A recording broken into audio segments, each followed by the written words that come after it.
8,000 पुलिसकर्मी, 3D mapping, चप्पे चप्पे पर सीसीटीवी कैमरों की नज़र, एआई निगरानी और नो फ्लाई जोन। ये 26 जनवरी से पहले राजधानी दिल्ली की सुरक्षा व्यवस्था डिटेल्स नहीं है। ये सब हो रहा है मध्य प्रदेश के गुमनाम से जिले धार में। केंद्र में है एक नया विवाद जिसका पैटर्न पुराना सा ही लगता है। यही कि धार की भोजशाला हिंदुओं की है या मुसलमानों की। जुमे पर पड़ रही बसंत पंचमी के दिन यहाँ हिंदू पूजा करेंगे या मुस्लिम नमाज अता करेंगे। देश की सबसे बड़ी अदालत ने संतुलन बनाने के प्रयास किए हैं, लेकिन आशंकाएं जस की तस बनी हुई हैं। आज के शो में इसी पर विस्तार से बात करेंगे। धार की भोजशाला का इतिहास क्या है, सुप्रीम कोर्ट के ताज़ा फैसले में पूजा और नमाज के बीच क्या बैलेंस बनाया गया, फैसले पर किस तरह के रिएक्शंस आ रहे हैं, एएसआई की उस सर्वे रिपोर्ट का जिक्र क्यों हो रहा है जिसे अभी तक सार्वजनिक नहीं किया गया है, इस भोजशाला के बारे में इतिहासकार क्या कहते हैं और क्यों 1991 वाला प्लेसेस ऑफ वर्शिप एक्ट एक बार फिर से चर्चा में आ गया है, सारे ब्यौरे देंगे। नमस्ते, अपन है कुलदीप और आप देखना शुरू कर चुके हैं दी ललन टॉप शो।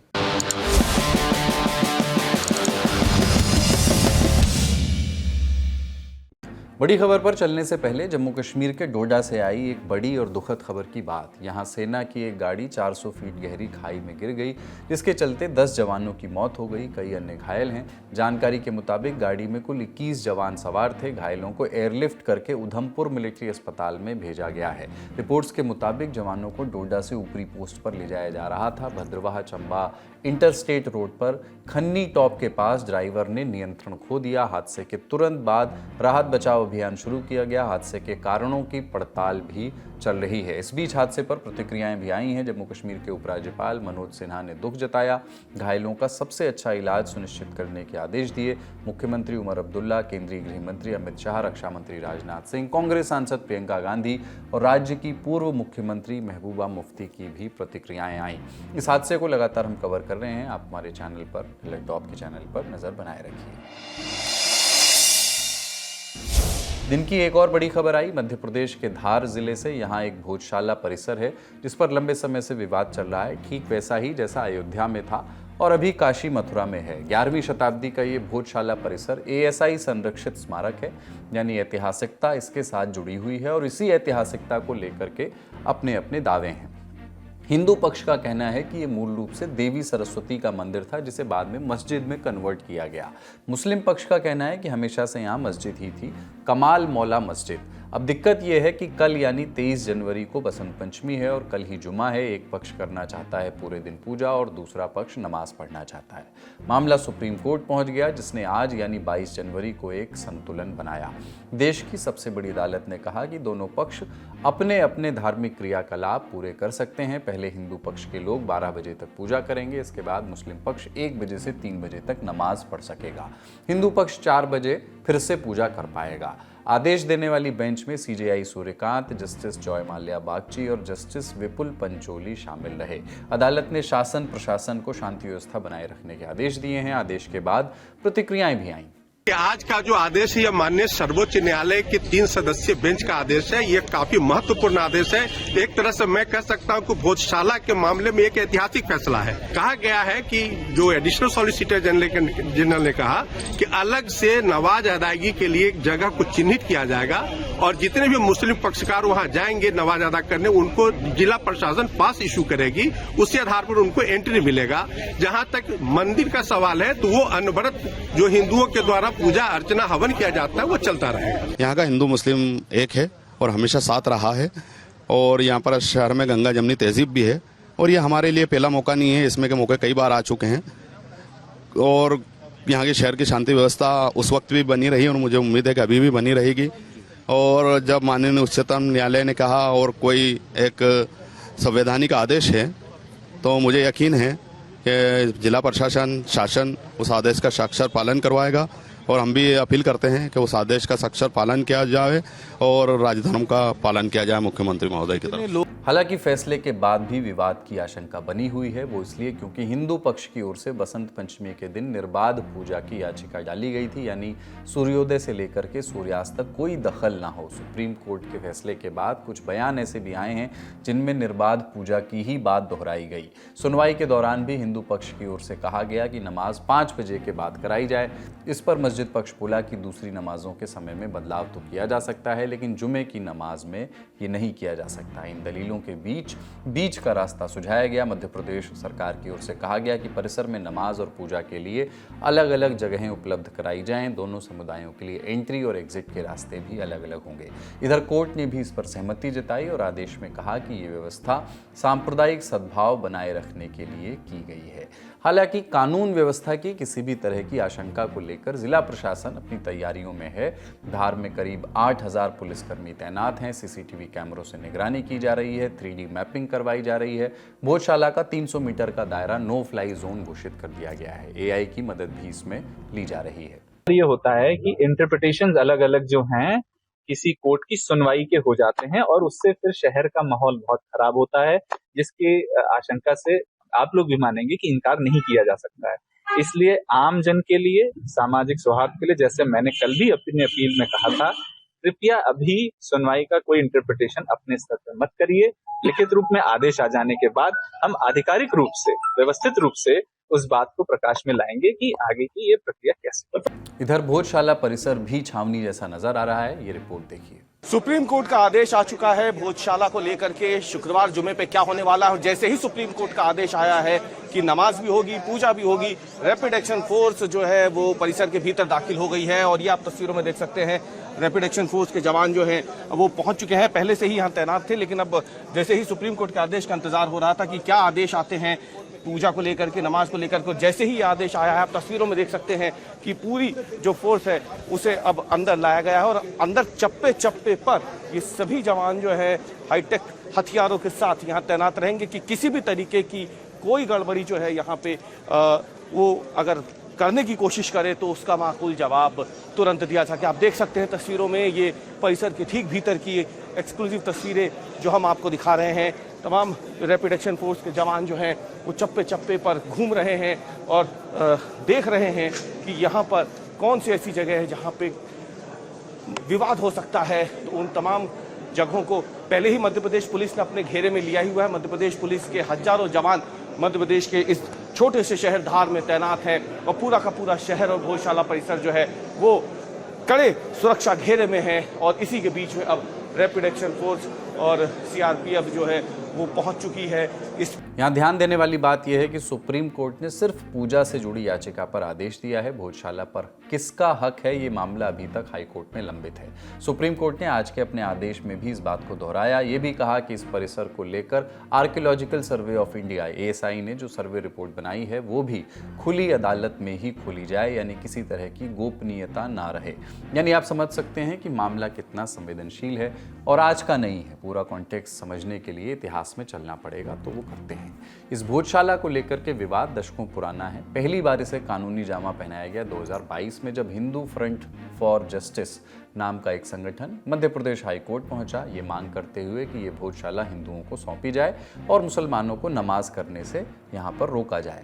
लंबी सुनवाई हुई। मार्च 2024 में हाई कोर्ट ने एक बड़ा आदेश दिया ASI साइंटिफिक सर्वे का। ये सर्वे करीब 90 दिन चला। फिर जुलाई 2024 में 2200 पन्नों की रिपोर्ट जमा की गई। साइंटिफिक सर्वे के लिए ASI ने 2 तरीकों का इस्तेमाल किया, कार्बन डेटिंग और ground penetrating radar technique GPR का। हालांकि ASI की ये रिपोर्ट सार्वजनिक नहीं की गई, लेकिन छन छन कर कुछ जानकारियां सामने आती रहीं।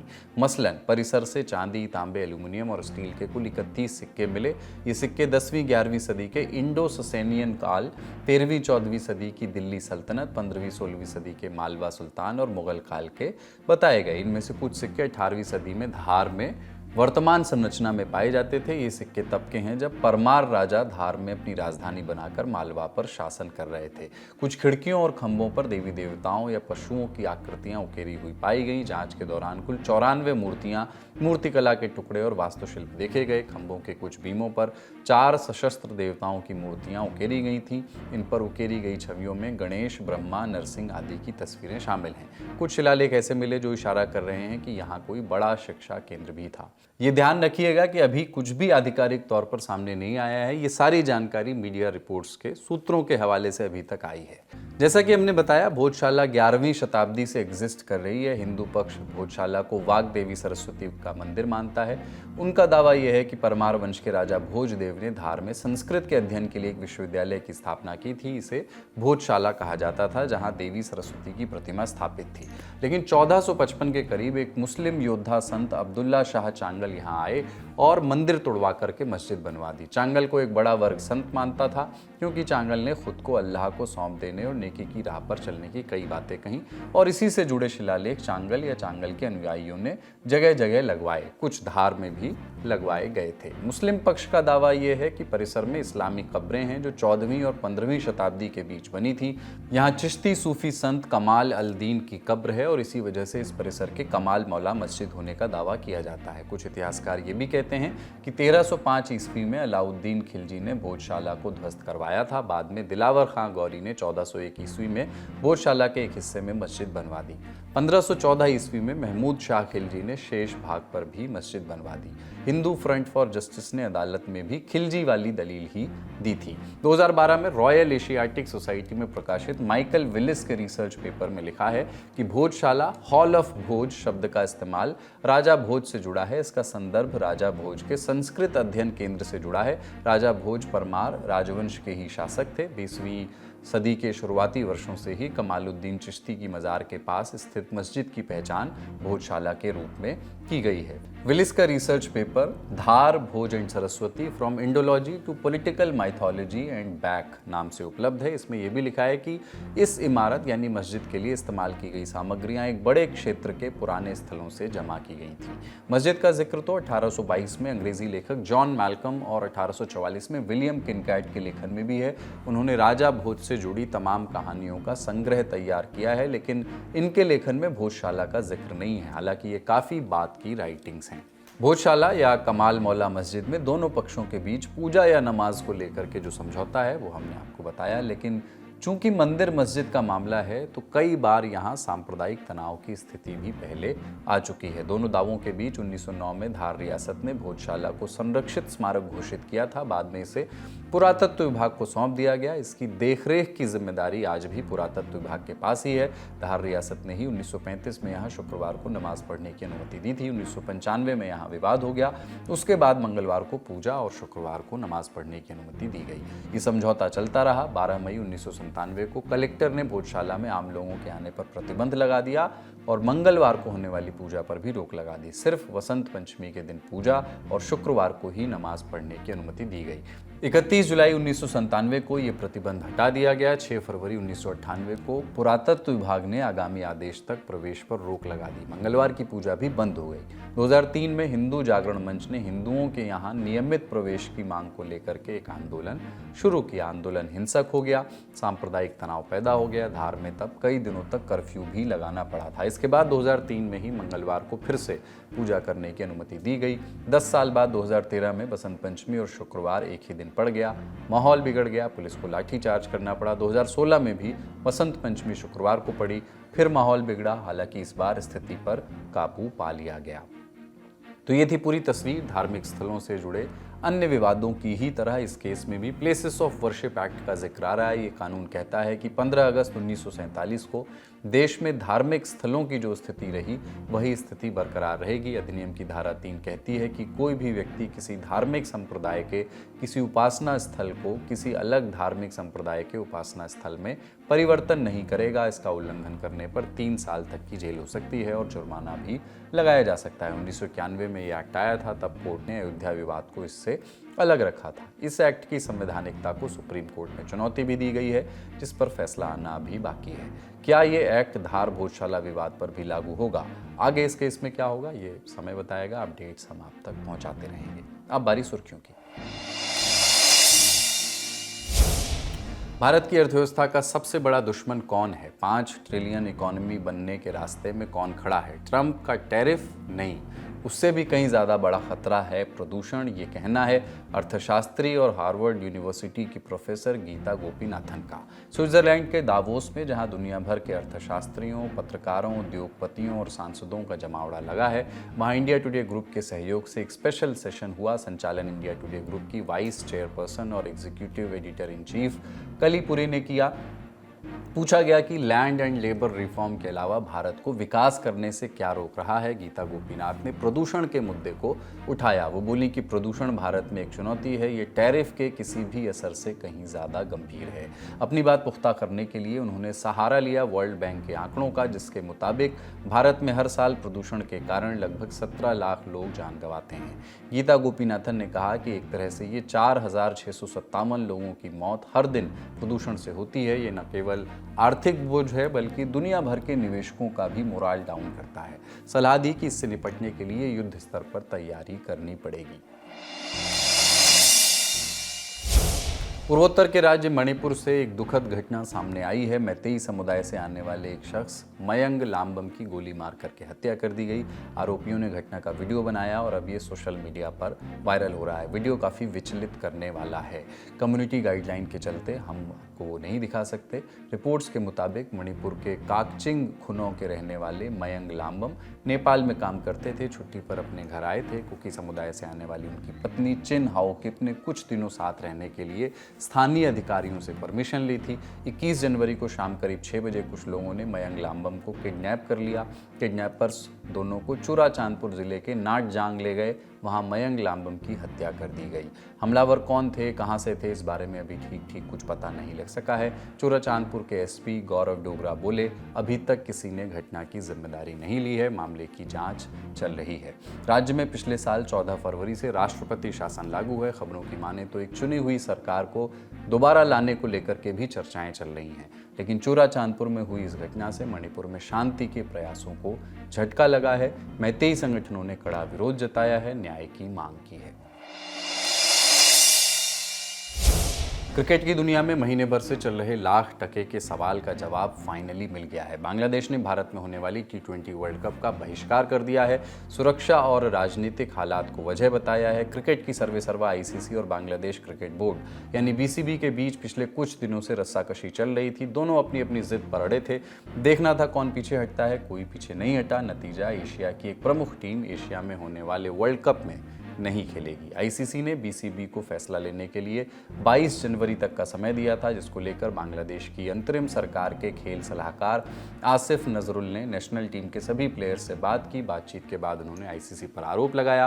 बोले कि ICC ने उनके साथ न्याय नहीं किया है और खिलाड़ियों की सुरक्षा को नज़रअंदाज किया जा रहा है। बांग्लादेश का कहना है कि मौजूदा हालात में भारत जाकर खेलना सुरक्षित नहीं है, इसलिए वेन्यू बदलकर श्रीलंका किया जाना चाहिए। इधर ICC ने कहा भारत में सुरक्षा को लेकर के ऐसी चिंताएं जायज़ नहीं है। बांग्लादेश के प्लेयर्स और ऑफिशियल्स को कोई खतरा यहाँ नहीं है। सवाल है कि 7 फरवरी को शुरू हो रहे T20 वर्ल्ड कप में आगे क्या होगा। एक संभावना जताई जा रही है कि मौजूदा रैंकिंग के आधार पर ICC बांग्लादेश की जगह स्कॉटलैंड को मौका दे सकता है। अब सबकी नज़र ICC के अगले कदम और इस टकराव के समाधान पर टिकी हुई है। आज का ललन टॉप शो यहीं तक। अपना और अपनों का ख्याल रखिए। देखते रहिए दी ललन टॉप। शुक्रिया। शुभ रात्रि।